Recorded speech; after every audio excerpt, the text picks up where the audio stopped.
I love it. I love it more now than when I was a student.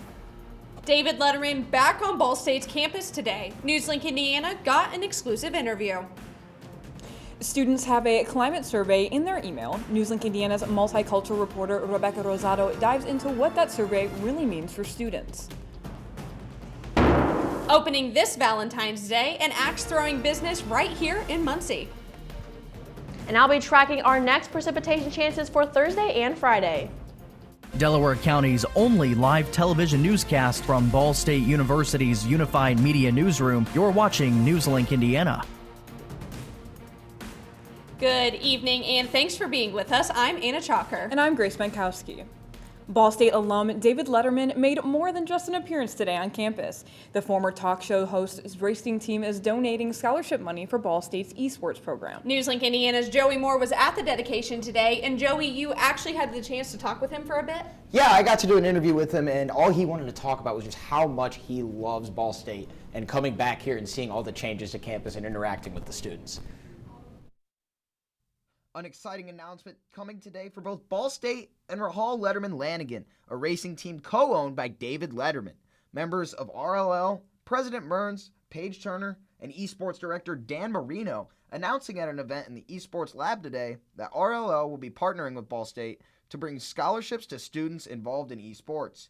Every year, RLL will provide a $5,000 scholarship to 2 members of the varsity esports team, starting in the 2022-23 academic year and ending in 25-26. And to make the announcement even better, RLL brought a special guest back to his alma mater. Coming here to Ball State, the experience is also thrilling. Letterman loves coming back to Muncie and seeing all the changes around campus. When I was here, when I was 18, 19, 20, whatever, I had no clue.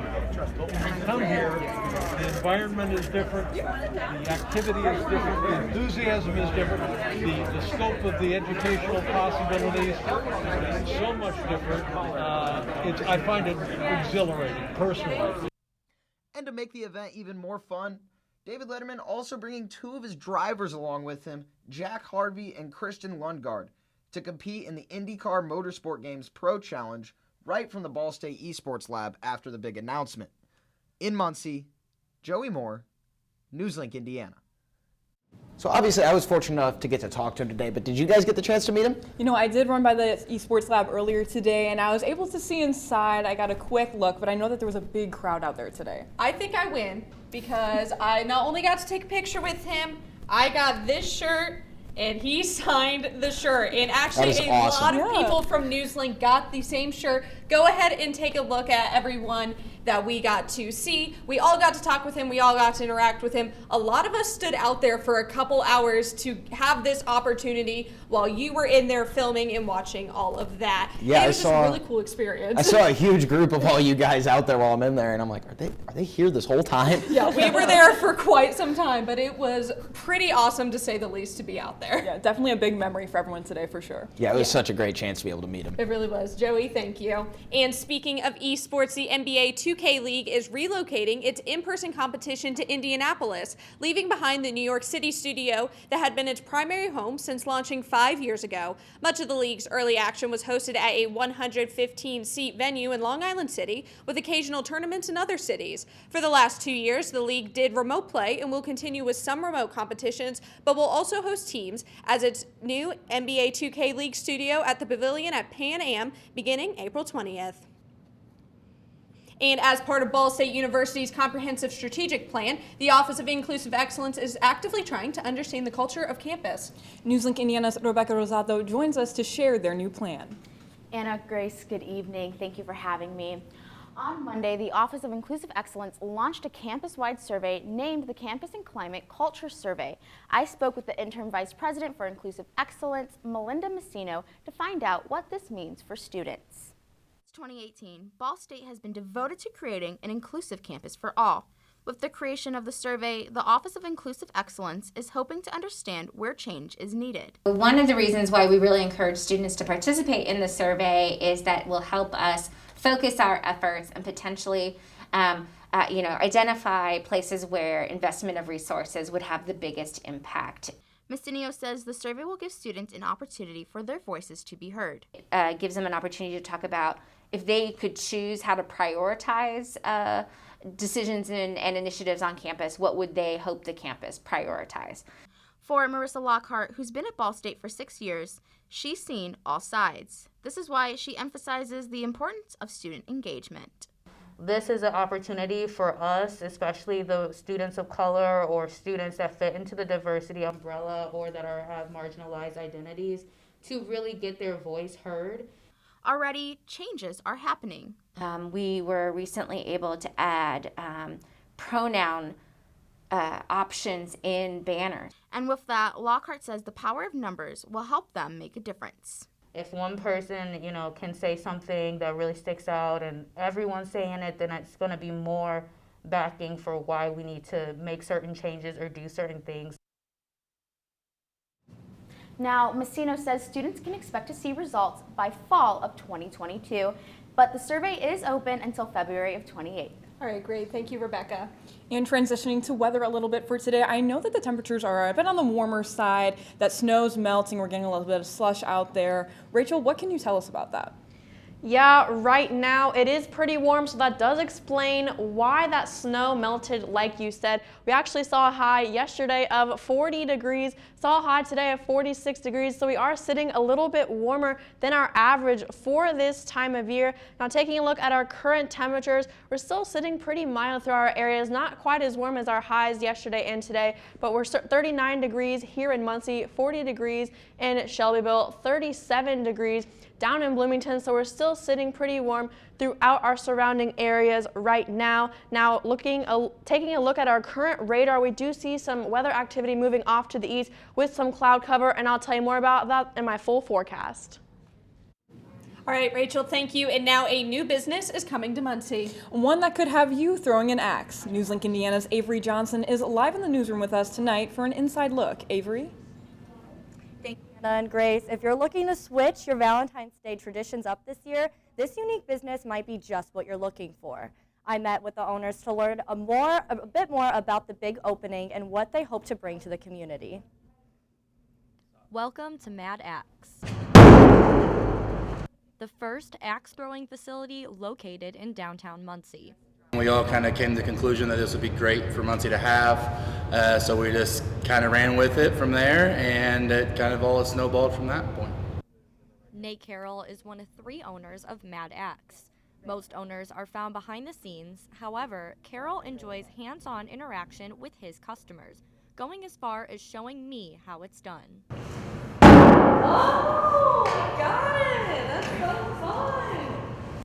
And he says with Valentine's Day right around the corner, opening day is the perfect chance to try it out. You come in and check in. You'll be here for 55 minutes with your couple or couples if you have friends that you want to bring. If you or your special someone want to be a part of the fun, you can book your reservations at madaxmuncie.com. I had a lot of fun checking it out, and you can find them on Facebook under Mad Axe Muncie. For now, live in the newsroom, Avery Johnson, NewsLink, Indiana. Back to you, Grace and Anna. Thanks so much, Avery. Now, an update to a story NewsLink brought to you last year. He was known as the man with the big cat sculptures. William Hutcherson Jr. died in October of last year. NewsLink Indiana's Alex Almanza talked with his family, who are remembering for his love and his giving. Take a drive down Tillotson Avenue in Muncie. It's not the same anymore. What once caught the attention of drivers and pedestrians now lies a mere footprint of what once was known as the home of the cats. Air Force veteran William Hutcherson Jr., the owner of the decorations, died on October 4th, 2021. He wore many belts in his lifetime. He served 2 wars in Vietnam during the Vietnam War, not to mention he was a poet, musician, and a black belt in karate. My dad said, when he was younger, he witnessed my granddad beat 2 dudes up with using karate. He was still very militant, my way or the highway type of parenting style. But when William was discharged from the Air Force because of a disability, he wanted something to commemorate his fallen brothers and sisters, as well as late family members. So he started buying cat sculptures. And many people came by and many shook my hands, thanking me, and many came by, shook my hand, took pictures, because they said, hey, we thank you for your service. Back in 2014, one of his tigers was stolen. And this is the figurine that was stolen. And the tiger, it was stolen, and they left the tail. And I couldn't believe that. He felt so disrespectful, and I laughed because we've laughed about it. He was super offended, super mad because that was, someone went into his, I think he just felt violated. Someone went into his yard and took his, one of his prized possessions. He was just a very selfless, giving person, and he was a very good grandfather. In Muncie, Alex Almanza, NewsLink, Indiana. And according to the family, some of those sculptures with more sentimental value were kept while the others were auctioned off.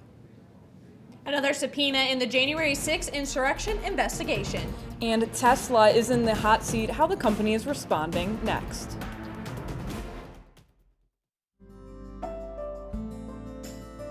Riding the bus is an easy thing to do.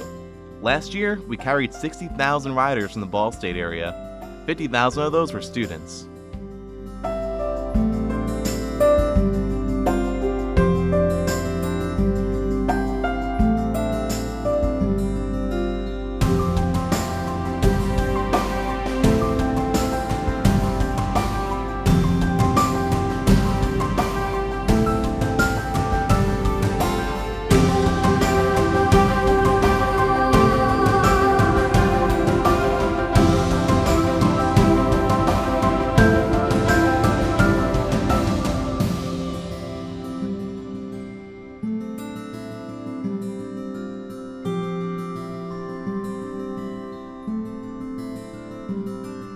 Anywhere you want to go, Mitts will take you there.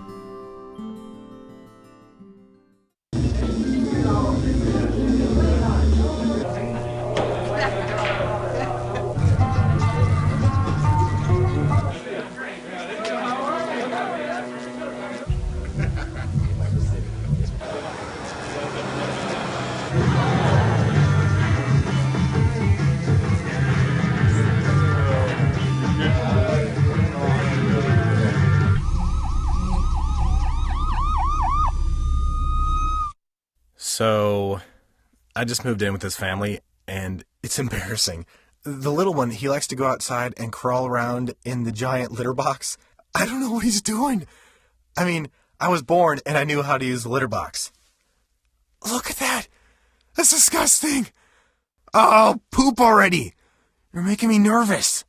Oh, okay, I can't look at this anymore. I really hope he grows out of this, for his sake. The House committee investigating the January 6th insurrection has issued a subpoena for Peter Navarro, a one-time advisor to former President Donald Trump. Navarro has long defended efforts to overturn the 2020 election following the insurrection. The House committee believes Navarro has information relevant to the investigation and that he's been open about his role in attempting to change the election results and about former President Trump's support of those plans. Navarro is the latest former Trump official to be subpoenaed by this committee in the investigation. The number of deaths worldwide due to COVID-19 continues to climb. According to the World Health Organization, COVID deaths increased by 7% last week compared to the week before. As of last Sunday, over 5.7 million people have died from the virus across the world. While the number of deaths increased, WHO says the number of global COVID cases reported has decreased. 17% fewer cases were reported around the world. Tesla says California's civil rights agency plans to sue the automaker over its systemic racial discrimination and harassment.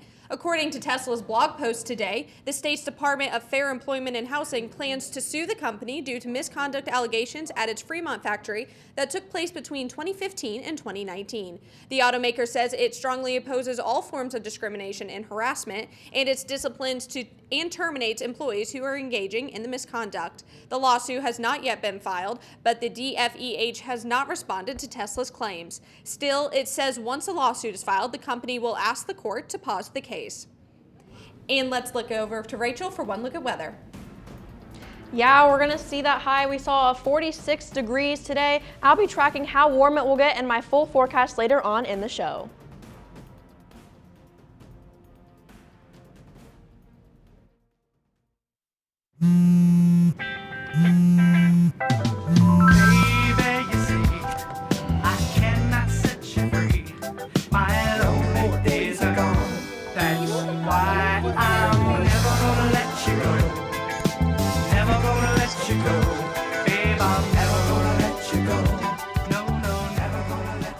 Here you go. Thank you. Thank you.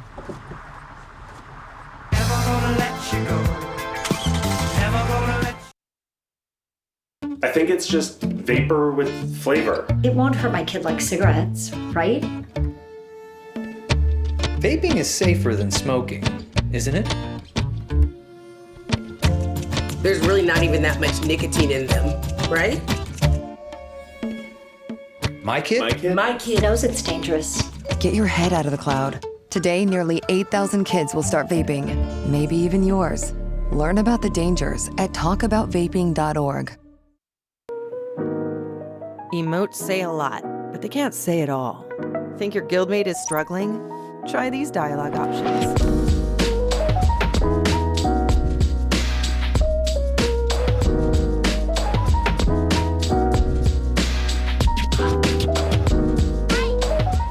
Go beyond emotes. Check in with your guildmates at seizetheawkward.org.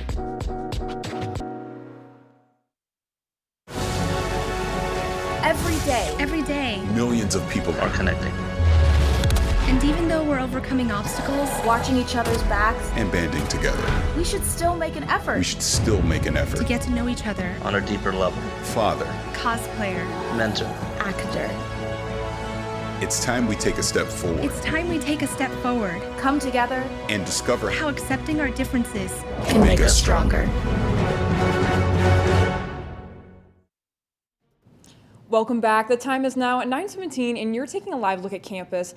It was such a nice day compared to those cold, frigid temperatures that we had earlier. We were in the 40s and I think there's a warm up coming for the rest of this week. That makes me so excited. I know, I'm excited. Rachel, can we go ahead and get a look at that?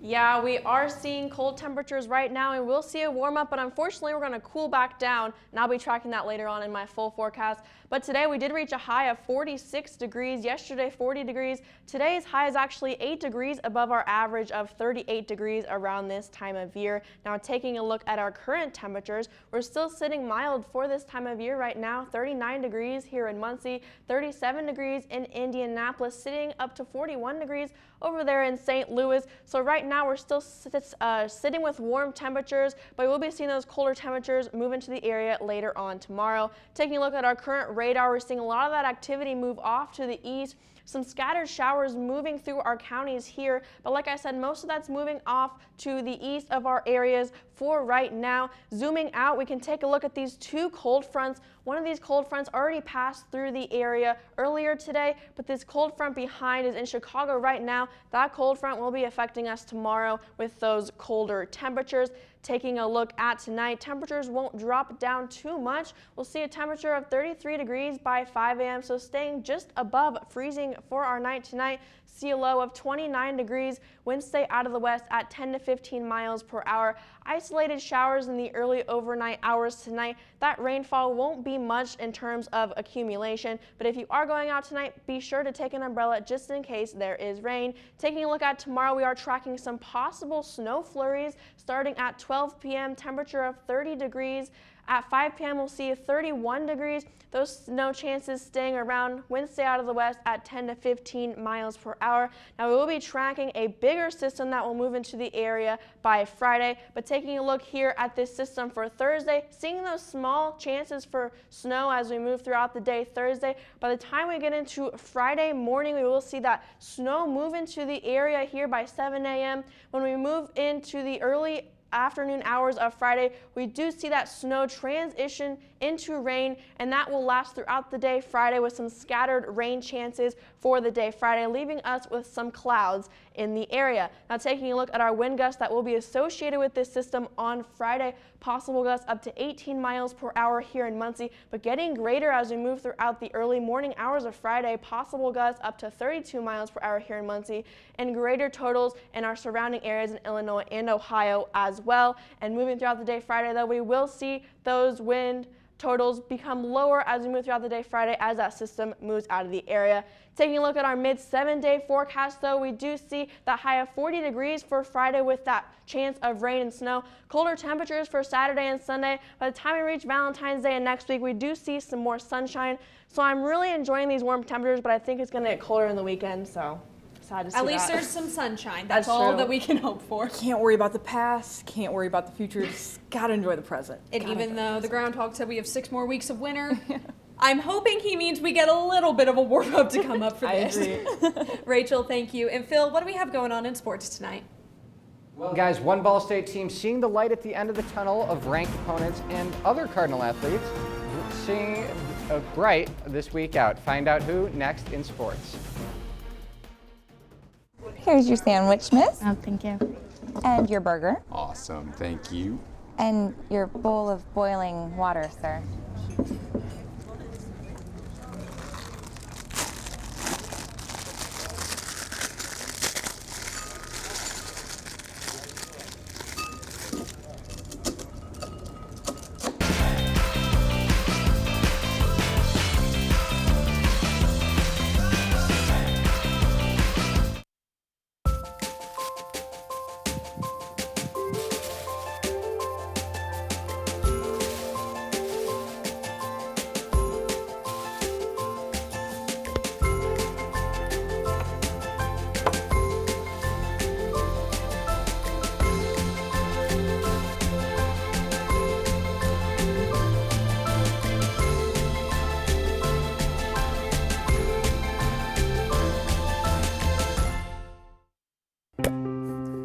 After retiring from the NFL, I've been able to spend a lot more time coaching my daughter's basketball teams. It's something I love to do. Through our games and our tournaments, we see all types of coaching, good and bad. And it begs the question, do we really know who's coaching our kids? Do they have the proper training and screening it would take for me to be comfortable with my daughters playing for that coach? Our Youth Basketball Association made the decision to use trusted coaches to screen and train all of our coaches. I'm a trusted coach. Are you? So if one cat has 4 kittens who reproduce every 6 months, how many cats will there be in 5 years? Who's got it? Is this... What is that? Seriously? Who threw that? Cats are terrible at math, but they sure do multiply. Please spay, neuter, and adopt. The solution is 10. Welcome back to NewsLink Indiana. I'm Philip Jorzay with sports. Men's volleyball has been in non-stop ranked competition over the past stretch of games. The Cardinals started the stretch hosting #1 Hawaii in 2 matches. Ball State was able to win both, sweeping the first one. After that, #9 BYU this past weekend. The Cougars handing the Cardinals their first loss, but Ball State rallied with a win in the second. Rounding out the ranked team frenzy is #6 Lewis this Thursday. Ball State will travel to Romeoville, Illinois to take on the Flyers as the end to the streak of ranked competition. They haven't faced Lewis since last season, a MIVA semifinals matchup where they lost in straight sets. And keeping it on the courts, Allie Becky earning her first MAC Player of the Week award. The award is the first such one in Becky's career. The true freshman pouring in 21 points per game on 53% shooting, while also dropping 8 dimes per contest this past week. Becky kicked off the week with a career night, lighting it up with a 27-point performance against the Bobcats of Ohio University. Becky has been at the heart of the 5-game win streak, the longest of the season for the team. She's also been nationally recognized for her play. Her half-court heave held Buffalo and made it to the SportsCenter top 10 after going viral. And then leaping over to the beams, Ball State Gymnastics has been on a cold streak, losing their last 2 meets. Although there hasn't been a lot of team success, a few gymnasts have really shined. NewsLink Indiana's John Kleemeyer heads to the practice gym to see how the team flips forward. in the gym this week after some tough competition. The team has been out of the gym for the past week and are looking to rebound on what's in their control.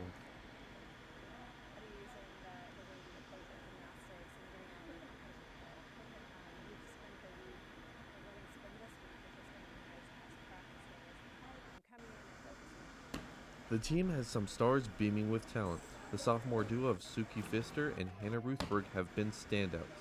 Pfister is a MAC Specialist of the Week and has 3 9.9s in the vault this season. Hannah Ruthberg is an all-around star who has shown. She is shown out all over the gym, but this duo fights the competition while also having fun. According to Ruthberg, she and Suki have a fun relationship where they can kind of goof around and have fun during the meets. She says it's so easy to just be locked in and hyper-focused. Meanwhile, having great stars show up at any given meet adds security to the team and builds confidence. According to Coach Salim, the team is coming in and focusing on details. The wins and losses will work themselves out in the end.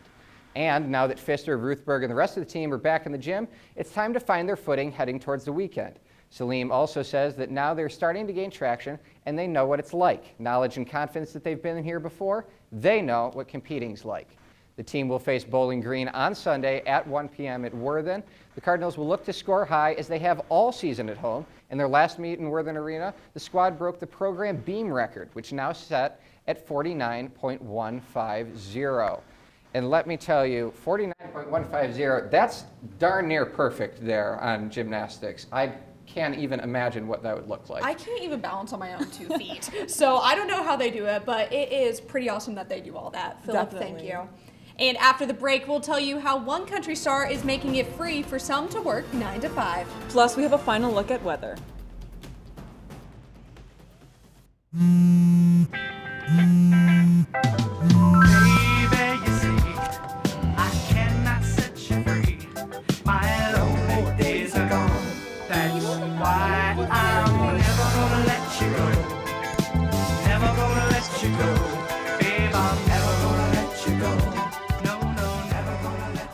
Here you go.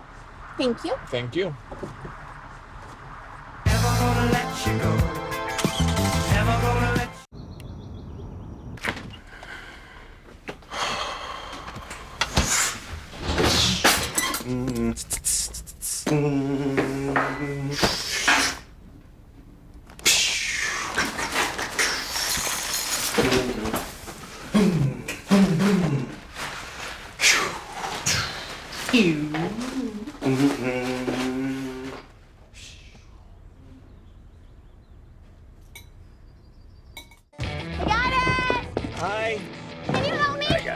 Thank you. No problem. Just like the rules to surviving Zombieland, there are steps you can take to be prepared for an emergency. It's the right thing to do. Talk with your family to make a plan. Look for safe areas to meet up if separated. And stock up on supplies. It's never too early to get prepared. So start now. Right now? Right now. You can't predict emergencies, but you can be ready. You're welcome, America. Visit ready.gov today to learn more. Jordan knows he shouldn't eat this entire bowl of nachos, but tonight he's earned that right. Because a few hours ago in the middle of happy hour, he recognized a sign. Not from the gods or a bolt of lightning, but from a double heart, a kissy face, and a fourth ha in ha ha ha. That's when Jordan knew he was buzzed. So when it was time to go, he got a ride home instead of driving. Be a legend like Jordan. Recognize your buzzed warning signs and get a ride home. Buzz driving is drunk driving.